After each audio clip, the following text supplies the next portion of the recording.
스가랴 3장 1절부터 10절 말씀입니다.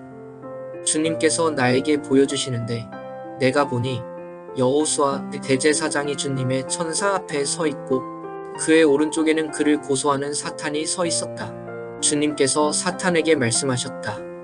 사탄아, 나 주가 너를 책망한다. 예루살렘을 사랑하여 선택한 나 주가 너를 책망한다. 이 사람은 불에서 꺼낸 타다 남은 나무 토막이다.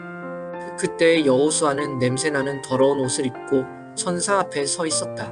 천사가 자기 앞에 서 있는 다른 천사들에게 그 사람이 입고 있는 냄새, 나는 더러운 옷을 벗기라고 이르고 나서 여호수아에게 말하였다. 보아라, 내가 너의 죄를 없애준다.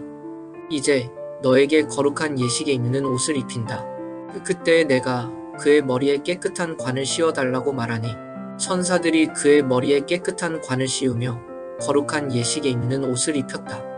그동안 주님의 천사가 줄곧 곁에 서 있었다. 주님의 천사가 여호수아에게 경고하였다. 만군의 주님께서 이렇게 말씀하신다. 내가 내 도를 준행하며 내 율례를 지키면 내가 내 집을 다스릴 것이요 내 뜰을 지킬 것이며 여기에서 섬기는 사람들 사이를 자유로이 출입하게 할 것이다. 여호수아 대제사장은 들어라. 여기 여호수아 앞에 앉아있는 여호수아의 동료들도 함께 잘 들어라. 너희는 모두 앞으로 나타날 이 일의 표가 되는 사람들이다. 내가 이제 새싹이라고 부르는 나의 종을 보내겠다. 나 만군의 주가 말한다. 내가 여호수아 앞에 돌 한 개를 놓는다. 그것은 7눈을 가진 돌이다. 나는 그 돌에 내가 이 땅의 죄를 하루 만에 없애겠다는 글을 새긴다. 나 만군의 주가 말한다. 그날이 오면 너희는 서로 자기 포도나무와 무화과나무 아래로 이웃을 초대할 것이다. 본문은 스가랴가 본 8개의 환상 중에서 4번째 환상을 기록하고 있습니다. 여기서 대제사장 여호수아가 등장하죠. 여호수아는 지금 하나님 나라의 재판장에 서 있는 듯한 모습을 보여줍니다. 하나님께서는 재판관의 자리에 앉아 계시죠. 여호와 하나님의 천사도 등장하는데 심판관 같으면서도 변호사와 같은 모습으로 있습니다. 대제사장 여호수아는 그 앞에 피고로 서 있고 이스라엘 공동체의 지도자로서 또 이스라엘을 대표하는 모습으로 서 있습니다. 그리고 옆에 사탄이 있어요. 그는 검사와 같이 여호수아를 고소하기 위해서 서 있습니다. 이러한 재판장에서 본문이 시작됩니다. 여기서 문제가 되는 것은 대제사장 여호수아가 더럽고 부정하다는 사실입니다. 본문 3절입니다. 그때 여호수아는 냄새나는 더러운 옷을 입고 천사 앞에 서 있었다. 여기서 더럽다는 표현이 배설물이나 토사물을 연상시키는 단어예요. 잠깐 언급만 해도 더럽죠. 그처럼 하나님 앞에 서기에 어울리지도 않고 적합하지도 않다라는 것을 보여주는 건데, 이처럼 이스라엘 백성들은 그들의 죄로 말미암아 더러워졌습니다. 그래서 바벨론 포로로 끌려갔던 거였겠죠. 지금 그 문제로 하나님 앞에 서게 된 겁니다. 그들은 죄로 말미암아 더러워졌고 하나님 앞에 서기에 적합하지 않은 모습으로 있다 하는 거예요. 그렇다면 질문이 드는 겁니다. 이들이 여호와의 성전을 재건하는 게 맞을까? 이렇게 더러운 사람들이 하나님의 일을 하는 것이 합당한가? 이 질문에 대해 누구도 긍정할 수는 없었을 겁니다. 그러나 하나님께서는 이 일에 직접 개입하시고 판도를 바꾸시죠. 사탄은 여호수아를 더러움을 증거로 고소하고 있어요. 이것은 우리가 듣기에도 너무 맞는 말이죠. 그러나 하나님께서는 오히려 사탄을 책망하십니다. 그것이 2절 말씀입니다. 주님께서 사탄에게 말씀하셨다. 사탄아, 나 주가 너를 책망한다. 예루살렘을 사랑하여 선택한 나 주가 너를 책망한다. 이 사람은 불에서 꺼낸 타다 남은 나무 토막이다. 하나님께서는 대제사장 여호수아를 불에서 꺼낸 타다 남은 나무 토막이라고 하시는데, 이것은 바벨론 포로로 끌려갔다가 간신히 하나님의 은혜로 건져진 것을 의미하는 거예요. 하나님께서는 그가 직접 여호수아를 건지신 것이라고 사탄의 고소를 반박하시고 오히려 책망하시는 겁니다. 그리고 이어서 천사를 통하여 다음과 같은 일을 행하시죠. 본문 4절과 5절입니다. 천사가 자기 앞에 서 있는 다른 천사들에게 그 사람이 입고 있는 냄새나는 더러운 옷을 벗기라고 이르고 나서 여호수아에게 말하였다. 보아라, 내가 너의 죄를 없애준다. 이제 너에게 거룩한 예식에 입는 옷을 입힌다. 그때 내가 그의 머리에 깨끗한 관을 씌워달라고 말하니 천사들이 그의 머리에 깨끗한 관을 씌우며 거룩한 예식에 입는 옷을 입혔다. 그동안 주님의 천사가 줄곧 곁에 서 있었다. 여호수아의 더러운 옷이 드디어 벗겨집니다. 하나님께서 그의 죄를 사하셨다라는 거예요. 그리고 도리어 깨끗한 옷이 입혀지고 관도 씌워지죠. 이것은 죄가 용서함 받는 것을 넘어서 대제사장으로서의 모습이 완전히 회복되는 것을 보여줍니다. 그러니까 용서받는 것에서 그치는 것이 아니라 하나님의 사람으로 거듭나는 것까지가 이 장면에서 보여진다는 거예요.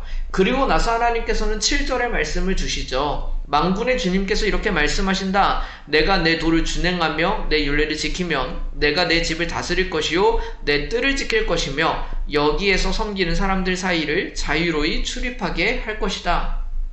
죄가 사해지고 하나님의 백성의 정체성, 대제사장의 정체성이 회복되는 것은 오직 하나님의 은혜였습니다. 그러나 그 은혜를 입었기 때문에 그는 그 은혜에 응답하여 하나님의 말씀을 지키고 따라야 했죠. 너무 당연한 거예요. 하나님께서 그를 살리시고 용서하신 그 은혜에 보답하는 삶을 살아라 하는 것과 똑같은 말씀입니다. 그런데 8절을 보죠. 여호수아 대제사장은 들어라. 여기 여호수아 앞에 앉아있는 여호수아의 동료들도 함께 잘 들어라. 너희는 모두 앞으로 나타날 일에 표가 되는 사람들이다. 내가 이제 새싹이라고 부르는 나의 종을 보내겠다. 하나님께서는 지금 이와 같은 일이 앞으로 나타날 일에 예표가 되는 거야 라고 선언하시는 거예요. 우리는 환상을 보고 있잖아요.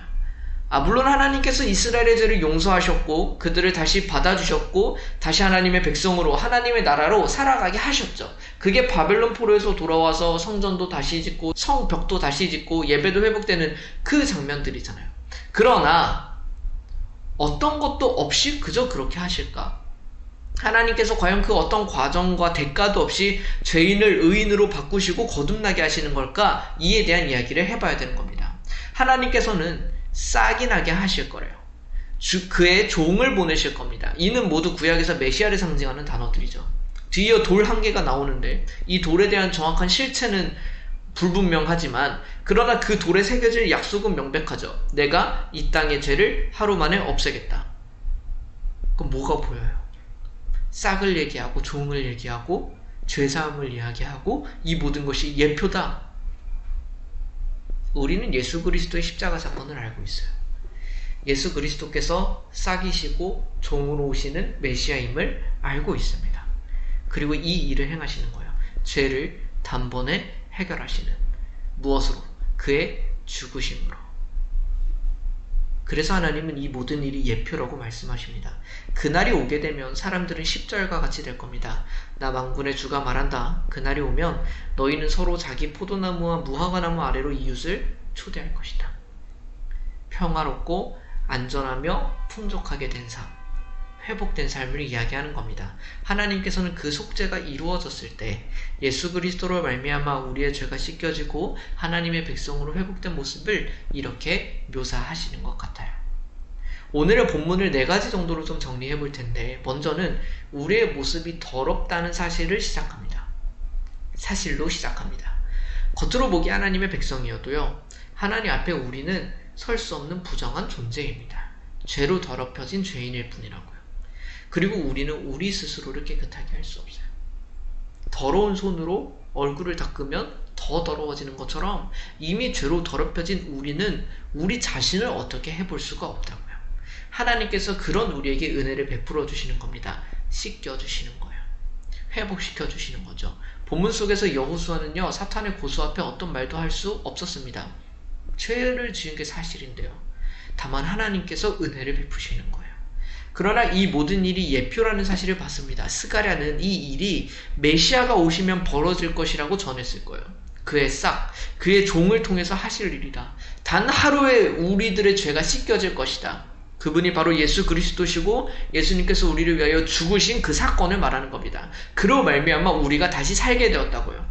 죄로 인하여 절망한 사람들한테, 더 이상의 내 삶을 회복할 방법이 없다고 낙심한 사람들한테 이 말씀은 다시금 소망을 줍니다. 우리가 우리 스스로 회복할 수 없는 것이 사실이에요. 그러나 하나님은 하신다. 우리는 하나님께 어울리지 않다고 생각할 때가 있습니다. 하나님의 일을 한다는 것은 더 어이없을 수도 있죠. 나 같은 사람이.